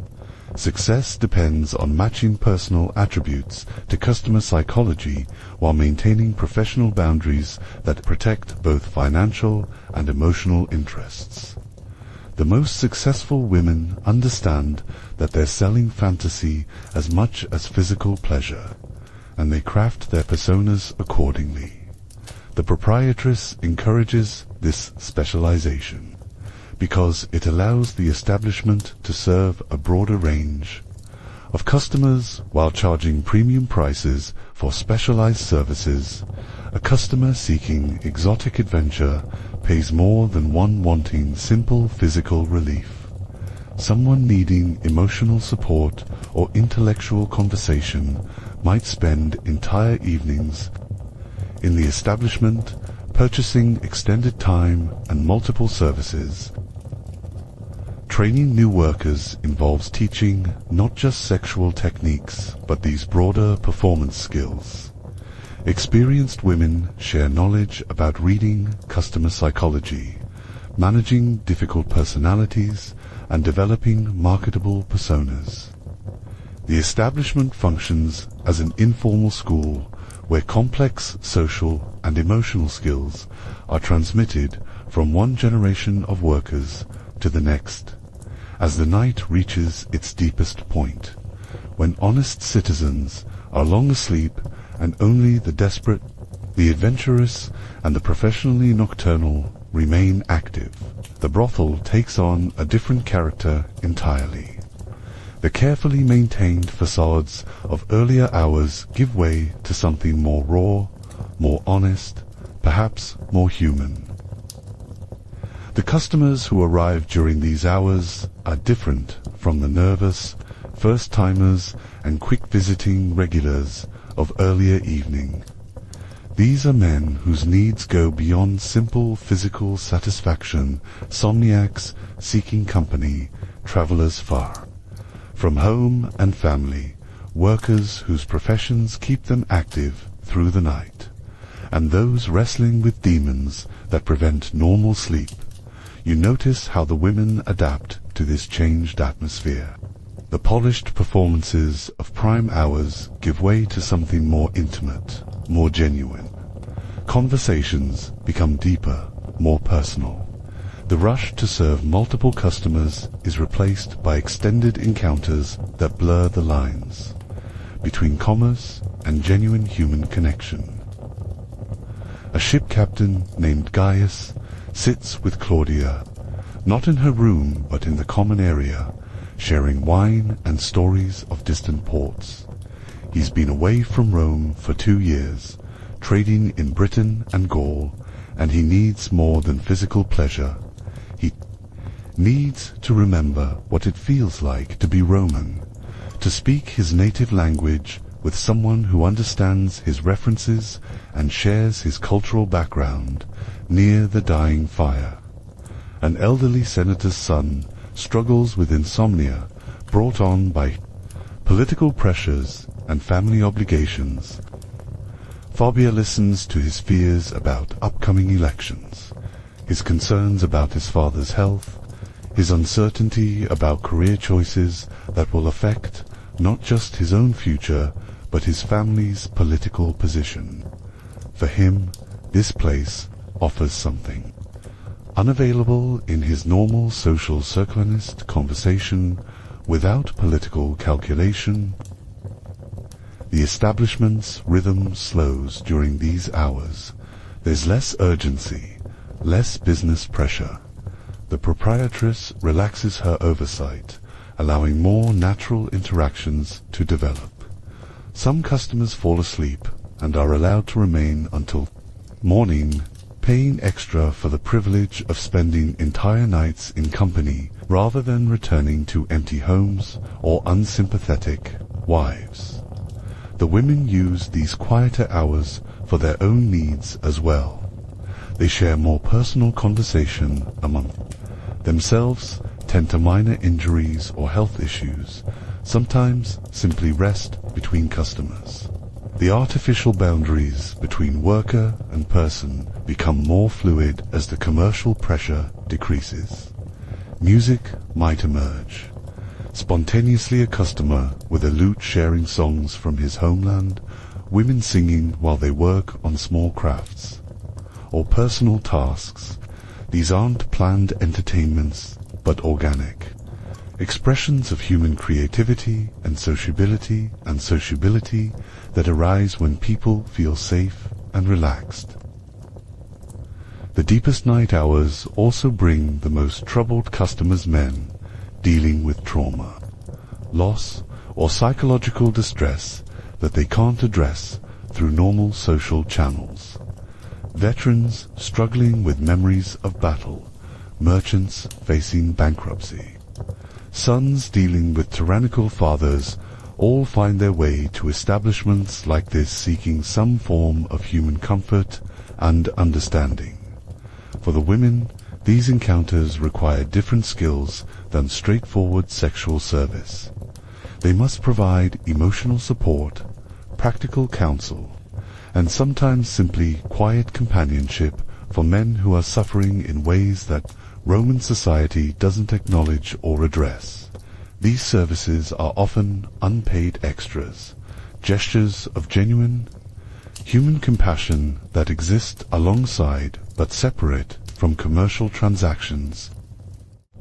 One of the most complex aspects of brothel life involves the various paths through which women might eventually escape or transform their circumstances.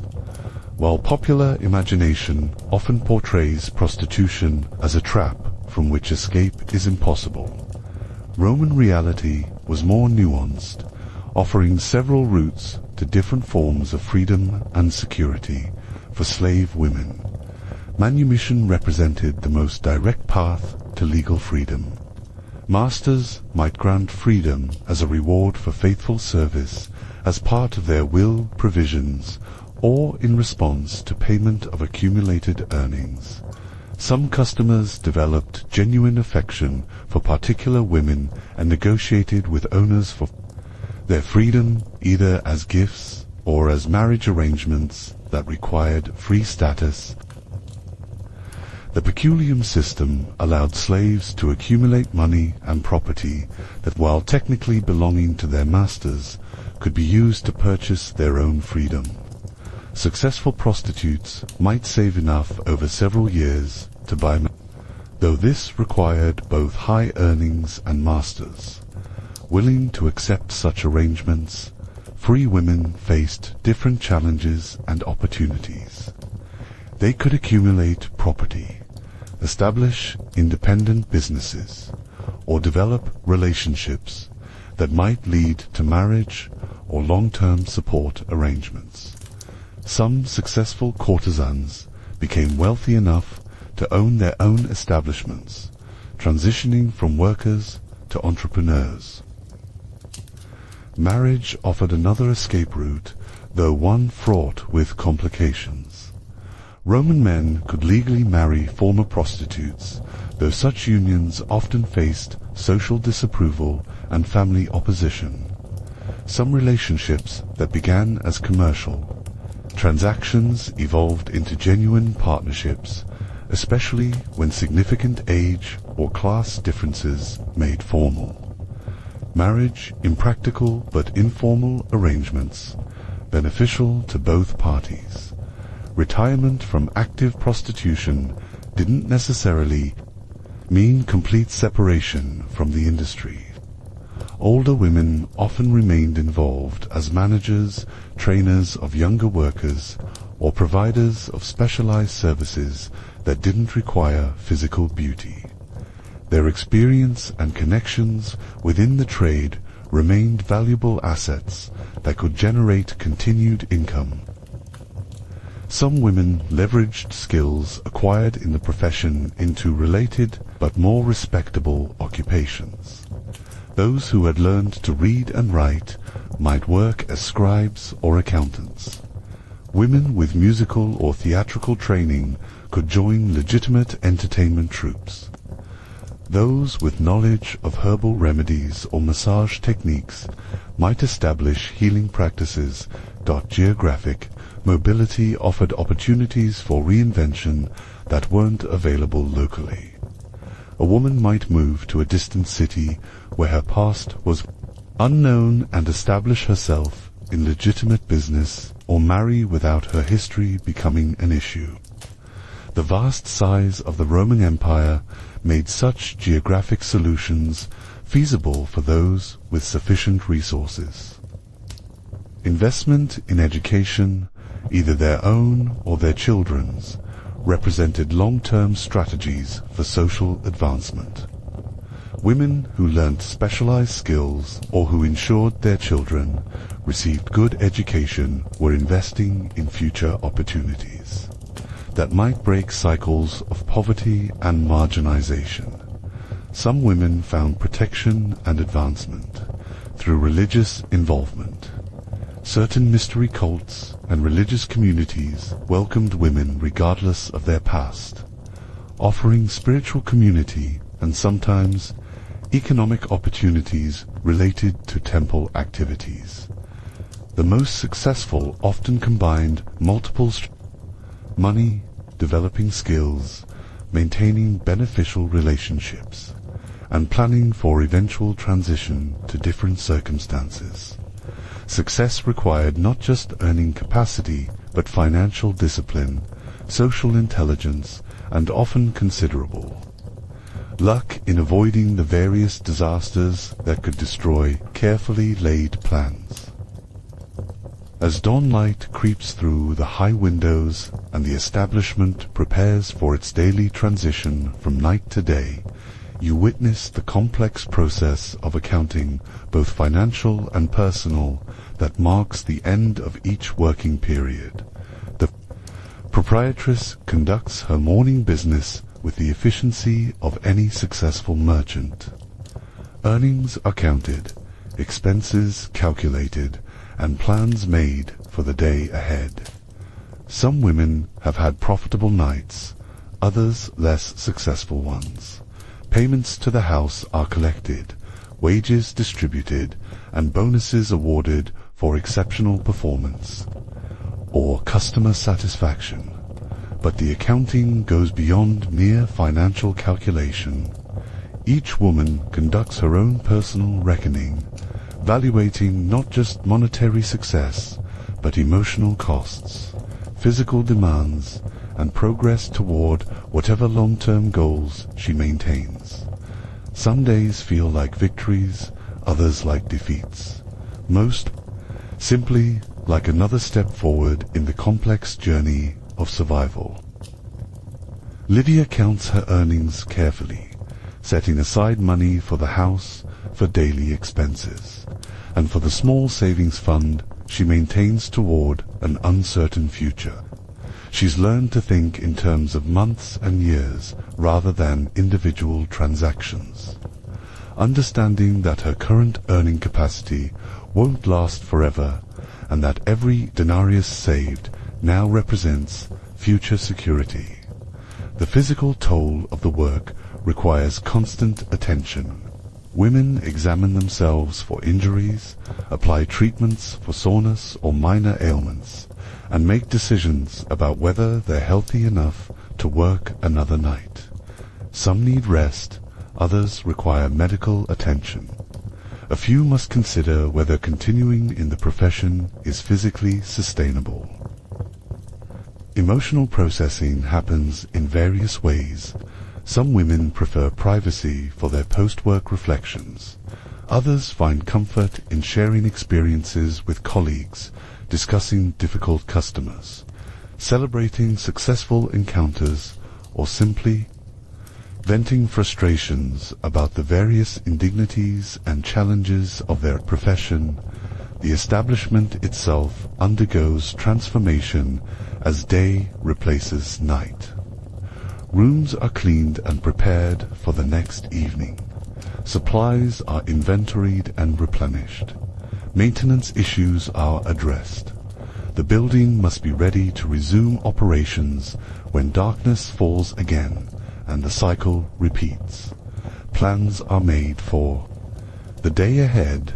Some women will rest, others have errands to run or personal business to conduct. A few might visit temples to make offerings or seek spiritual guidance.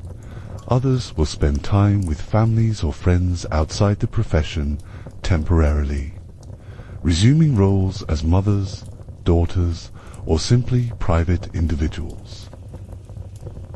The proprietress reviews the night's events, considering personnel issues, customer satisfaction, and operational efficiency. Successful establishments require constant attention to detail, customer service, and competitive positioning.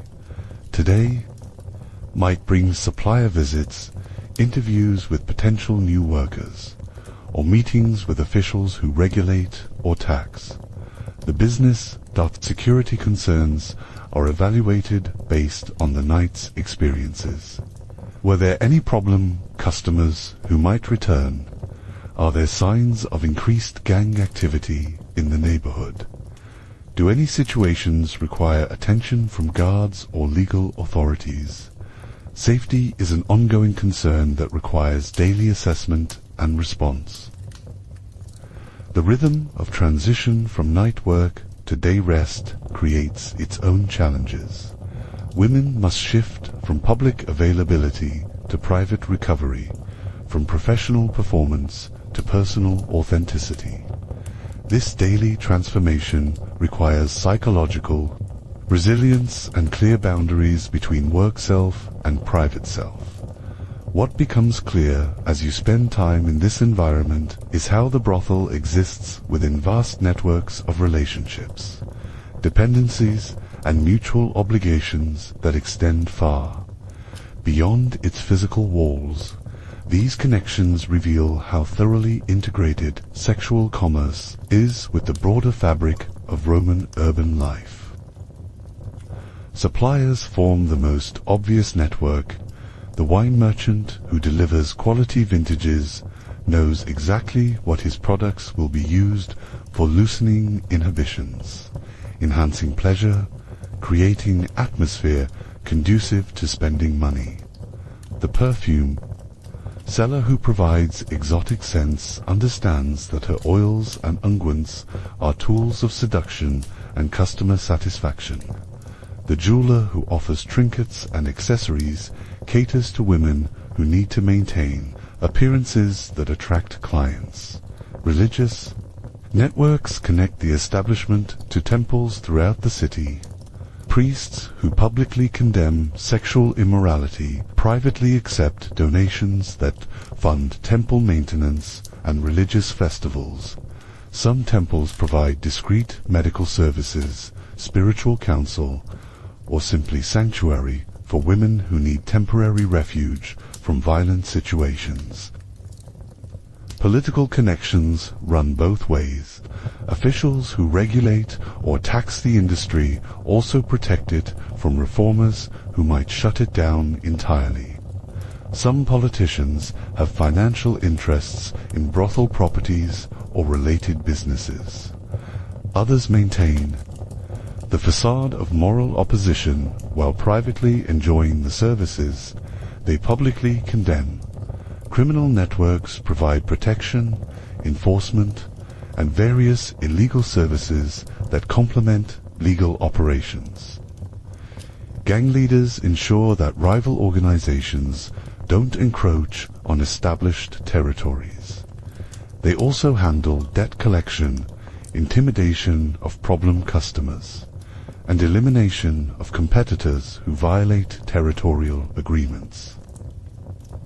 Domestic networks connect brothel workers to families throughout the empire.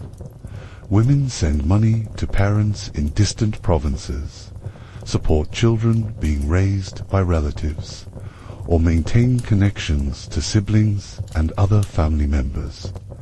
These relationships provide emotional support and financial obligations that motivate continued work in the profession. Professional networks link different establishments, allowing information to flow about customer preferences, security threats, and business opportunities. Women who move between different brothels carry knowledge about market conditions, management practices, and customer behaviors that benefit their new employers. Medical networks provide health services that the official medical establishment often refuses to offer. Specialists in contraception, abortion, and treatment of venereal diseases operate discrete practices that serve the sexual commerce industry. Some are skilled physicians, others folk healers, but all understand the special needs of this clientele. Legal networks help navigate the complex regulations that govern the industry. Lawyers who specialize in prostitution law assist with contracts, property disputes, and criminal defense. Court clerks and judicial officials who understand the industry's operations ensure that legal proceedings consider the practical realities of the business. Educational networks train new workers and upgrade skills of experienced ones. Former prostitutes who have successfully transitioned to other roles sometimes return to teach younger women about customer management, business planning, and survival strategies. Knowledge passes informally through conversations, shared experiences, and mentorship relationships that develop between more and less experienced workers. Financial networks facilitate money movement, investment, and accumulation of wealth. Money changers who handle foreign currency for international customers also provide discreet banking services. Some successful women invest in legitimate businesses, property, or trade ventures that might eventually provide income independent of sexual labor. These networks create resilience and adaptability that allow the industry to survive political changes, economic fluctuations, and social pressures that might otherwise destroy individual establishments. When one brothel closes, its workers find placement through network connections. When new markets emerge, information flows quickly through established channels as your extended visit continues. You become attuned to the subtle acoustic landscape that accompanies this most intimate form of commerce. The brothel has its own soundtrack, distinct from the broader urban symphony of Rome, yet harmonizing with it in ways that reveal the establishment's integration into city life. The sounds begin at street level with the calls of vendors and the rumble of cartwheels on stone, but gradually give way to more intimate acoustics as you move deeper into the building. Conversations take on different tones, hushed negotiations, nervous laughter, confident banterers, customers and workers engage in the delicate social dance that precedes physical intimacy. Coins provide a constant percussive undertone. The clink of denarii being counted, the soft thud of leather purses being set aside, the rattle of the proprietress's money box as payments are collected. This metallic music punctuates every transaction, a reminder that desire and commerce intertwine in fundamental ways.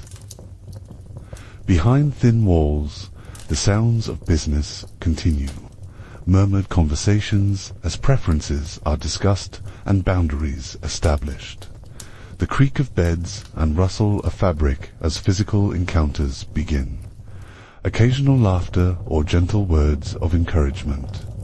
Sometimes silence that speaks as eloquently as any sound water provides. Another acoustic element, the splash of washing basins as customers and workers maintain hygiene. The drip of oil lamps, the distant sound of rain during winter storms that drive customers indoors and create intimacy through forced proximity. Music emerges spontaneously throughout the evening. A customer with a flute shares melodies from his homeland. Women hum while performing routine tasks. Sometimes a lute appears, and voices join in songs that range from bawdy tavern ballads to surprisingly sophisticated musical performances. The building itself contributes to the soundscape. Wooden floors creak under footsteps. Doors open and close with distinctive sounds that workers learn to interpret. The timing and rhythm of these architectural noises provide information about business levels, customer satisfaction, and potential problems requiring attention. Voices carry emotional content that trained ears can interpret. The nervous tremor of first-time visitors, the confident tones of regular customers who know exactly what they want, the professional warmth of workers managing difficult personalities, the occasional sharp exchange when negotiations break down or boundaries are violated. Street sounds penetrate the building in waves that mark the passage of time. The calls of night watchmen announcing the hours, the distant roar of crowds at nearby taverns, the clip-clop of horses carrying late visitors through narrow streets. The gradual quieting as respectable citizens retire and leave the night to those with business in shadows. During peak hours, the acoustic environment becomes dense and layered. Multiple conversations overlap, punctuated by laughter. The movement of people between rooms and the constant background hum of a building operating at capacity. The sounds blend into a symphony of human commerce that is both mundane and somehow sacred. In quieter moments, individual sounds become more prominent. The scratch of a stylus on wax as accounts are recorded, the soft whisper of fabric being folded, the gentle bubble of wine being poured, the intimate whispers of customers sharing, personal concerns or expressing gratitude for services received. Roman brothels serve as cultural melting pots where the empire's diversity concentrates into intimate encounters. The establishment hosts women from across the known world, each bringing her own traditions and approaches to the business of pleasure. Germanic women like Brusha emphasize physical strength, reflecting warrior values. Their pale skin and blonde hair mark them as exotic, but their approach incorporates concepts of honor that surprise customers expecting submission. Greek women leverage reputations for intellectual sophistication and erotic refinement. Many are genuinely educated, capable of discussing philosophy with learned customers. Egyptian women bring mystical elements that blend sexuality with religious practices. They offer love potions, fertility charms, and exotic techniques supposedly derived from ancient temple traditions. Women from Gaul combine Celtic traditions with Roman practices, sometimes incorporating druidical knowledge of herbs into their services. This diversity creates competitive advantages for establishments that successfully manage it. Customers often seek specific ethnic experiences, paying premium prices for encounters with women from particular regions. Language barriers create both challenges and opportunities. Some customers seek women who speak their native tongues, while others find excitement in communicating across linguistic differences. The cultural exchange flows both ways. Roman women adopt techniques that prove successful, while foreign women incorporate Roman customs into their repertoires. The result is a constantly evolving synthesis that reflects the empire's broader cultural dynamics. The brothel environment generates philosophical questions about pleasure, morality, and human nature that reflect broader Roman intellectual traditions. Conversations reveal sophisticated thinking about topics that academic philosophers address in abstract terms. The relationship between physical pleasure and spiritual well-being receives considerable attention. Some customers seek sexual experiences as religious practice, believing physical ecstasy connects them to divine forces. Women sometimes incorporate mystical elements, using sexuality as a pathway to transcendent experiences beyond simple satisfaction. Questions about desire and its satisfaction arise naturally in an environment dedicated to commercializing intimate needs. Customers discover that purchasing pleasure differs from experiencing it in romantic contexts. The transaction adds elements of power and choice that can either enhance or diminish, ultimate satisfaction. Economic transformation of relationships.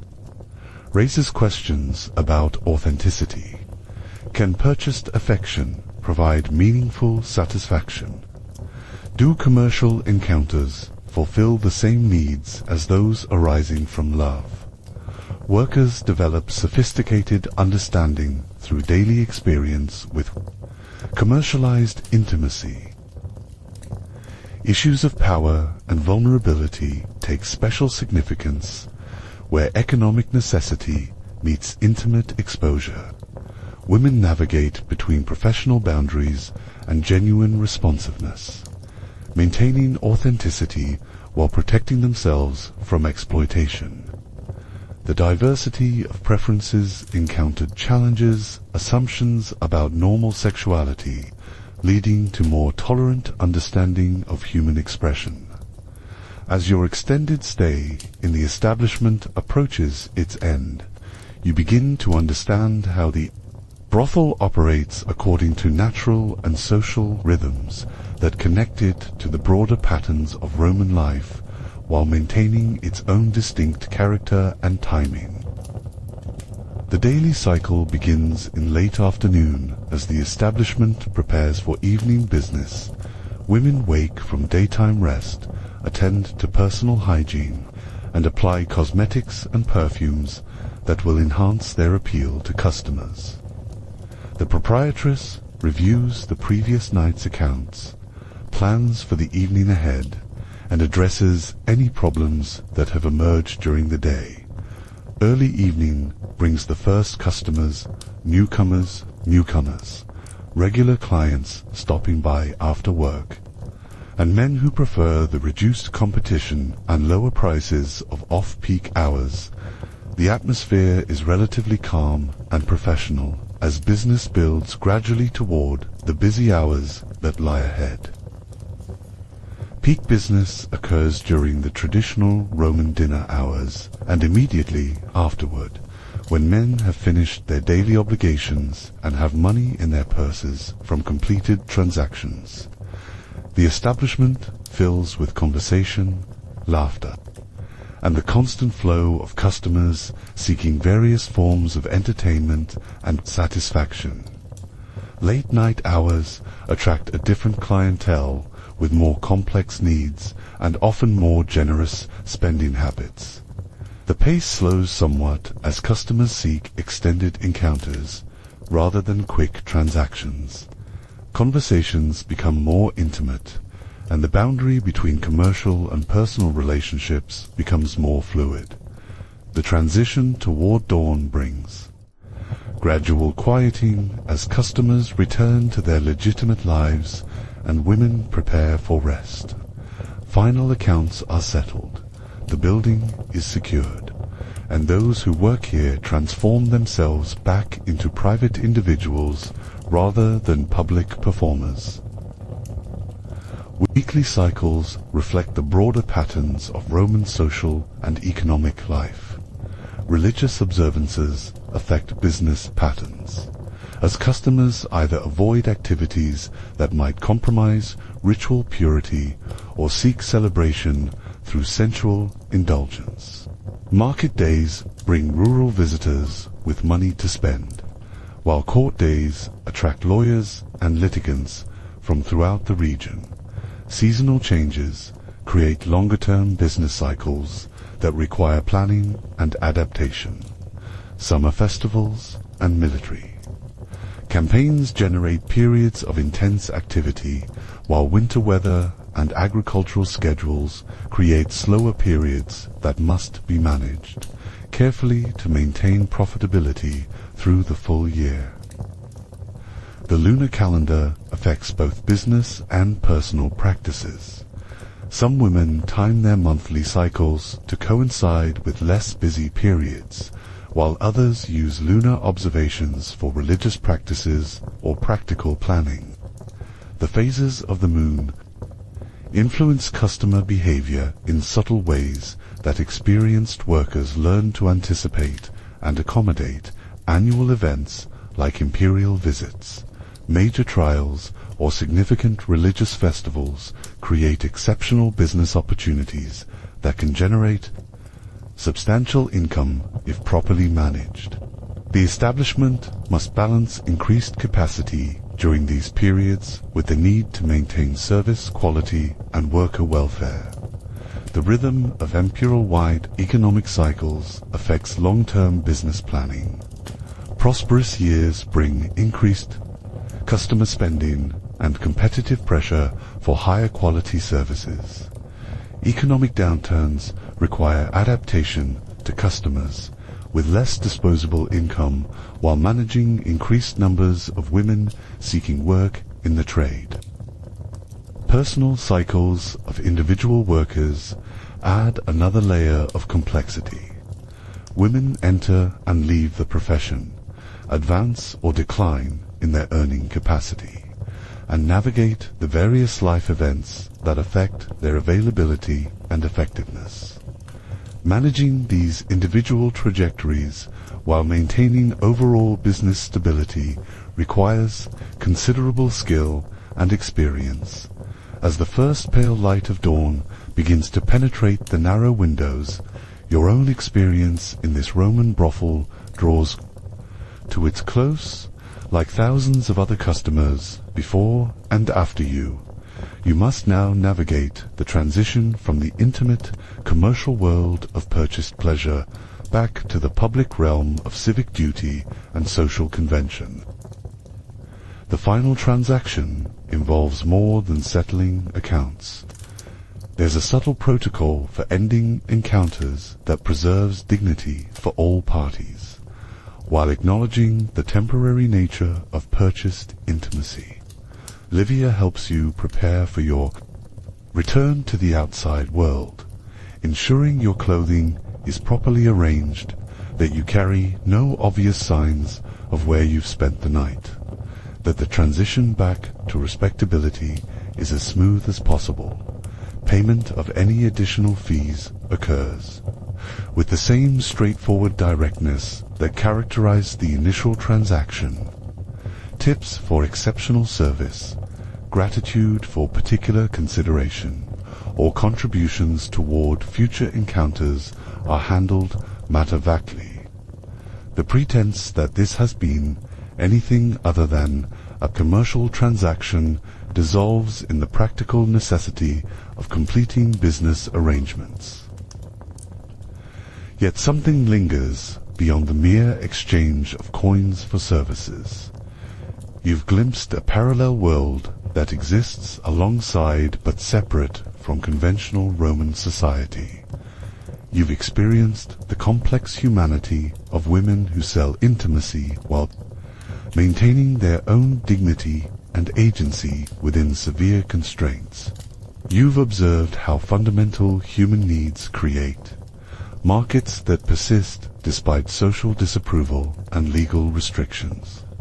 The proprietress ensures your discreet departure, timing your exit to avoid encounters with arriving customers or neighborhood residents who might recognize you.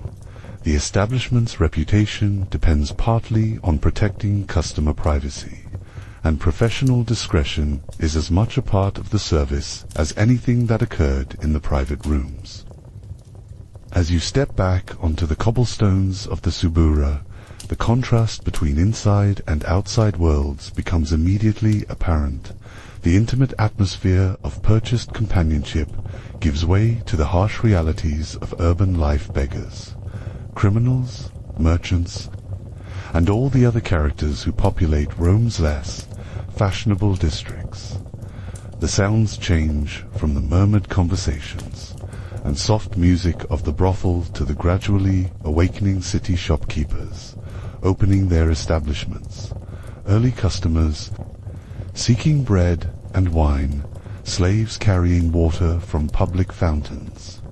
The scents shift from perfumes and incense to cooking food, human waste, and the general aromatic complexity of urban life. Your own internal transition mirrors the external change of environment. The temporary identity of customer gives way to your regular social roles: citizen, family member, professional, the freedom to express desires and needs that don't fit. Conventional expectations dissolves back into the carefully managed public persona that Roman society requires. Yet the memory remains, along with the knowledge that this parallel world continues its ancient rhythms, regardless of whether you participate. Tomorrow night, the oil lamps will burn again. The women will prepare for another evening's work, and new customers will cross the threshold seeking whatever combination of pleasure, comfort, and human connection they hope to purchase.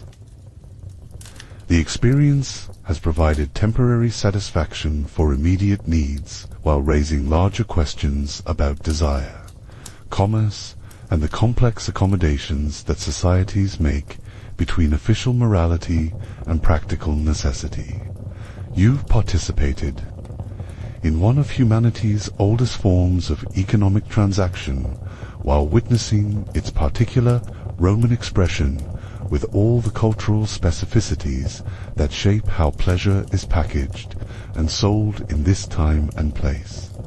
As you walk away through the awakening streets of Rome, your footsteps joining the growing chorus of daily commerce and activity, the brothel behind you settles into its daytime quiet, but the institution itself continues as it has for centuries before your visit and will for centuries after. You've witnessed not just a business transaction, but a moment in an eternal dance between desire and necessity, between individual need and social convention, between the sacred and the profane. The Roman lupanar represents something larger than itself, a window into how one of history's most successful civilizations managed the complex relationship between public morality and private behavior. Rome's approach to prostitution, like its approach to slavery, religion, and governance, reflected a practical pragmatism that prioritized social stability over ideological purity. The women you've encountered, Livia with her professional warmth, Claudia with her exotic mystery, Brucia with her fierce dignity, embody the complex humanity that exists within economic systems often dismissed as simply exploitative. They are neither pure victims nor empowered entrepreneurs, but complex individuals, navigating limited options with whatever resources they possess. The customers represent an equally complex cross-section of Roman manhood, from nervous young patricians to grizzled veterans, from successful merchants to struggling craftsmen. Their needs extend far beyond simple sexual satisfaction to encompass loneliness, curiosity, rebellion against social constraints, and the fundamental human requirement for intimacy and acceptance. The establishment itself functions as a microcosm of Roman urban life, diverse, practical, hierarchical, and surprisingly sophisticated in its accommodation of human complexity. It serves economic, social, and psychological functions that official institutions cannot address, while maintaining the legal and social fictions that allow respectable society to pretend such places don't exist. The broader networks that support and surround the brothel reveal how thoroughly integrated such establishments were with the legitimate economy and social structure of the empire. Suppliers, officials, religious institutions, and countless others participated in or benefited from the sexual commerce industry while maintaining public distance from activities they privately supported. The experience illuminates tensions that extend far beyond ancient Rome between individual freedom and social order, between economic necessity and personal dignity, between official morality and practical accommodation of human nature. These tensions persist in different forms across cultures and centuries, making the Roman approach relevant to understanding how societies negotiate the eternal challenges of managing sexuality, commerce, and social stability. As the sun rises higher and Rome fully awakens to another day of imperial business, the memory of the lupanar fades into the broader symphony of urban life. But the questions it raises linger about power and vulnerability, about the price of pleasure and the commerce of intimacy, about the accommodations that civilizations make with the unchanging realities of human nature. The brothel sleeps now, but it never truly rests. As surely as night follows day, it will awaken again to serve needs that no law can eliminate and no moral teaching can entirely suppress, in the eternal dance between desire and propriety, between need and convention, between the individual and society. Places like this will always exist in some form, offering temporary refuge from the demands of public virtue and the complexities of human relationship.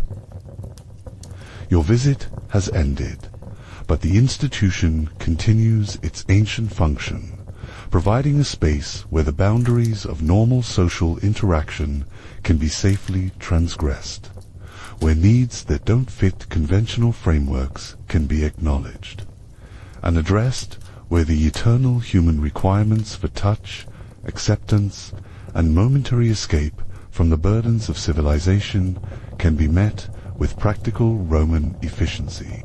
The brothel of ancient Rome stands as a testament to both the basest and most sophisticated aspects of human civilization, a place where commerce and intimacy intersect, where survival and dignity struggle for balance, where the eternal dance of desire finds one of its most honest and complex expressions. In understanding it, we glimpse not just Roman society, but the enduring challenges of being human in organized communities that require both individual satisfaction and collective order. And so the ancient dance continues, as it always has and always will, in the spaces between light and shadow, between public virtue and private need, between the world we present to others and the world we carry within ourselves. The Roman brothel, in all its complexity and contradiction, offers a window into that eternal performance, revealing how one great civilization chose to choreograph the intricate steps between desire and propriety that every society must somehow learn to dance. The night fades into memory, but the questions linger as they should. For in understanding how other times and places have navigated the eternal complexities of human nature, we perhaps come closer to understanding ourselves and the societies we create to contain and express our own desires, needs, and endless capacity for both degradation and dignity. Sleep well, knowing that some stories from history offer not answers but better questions, and that sometimes, in the shadowed corners of the past, we find the most illuminating glimpses of what it has always meant to be human.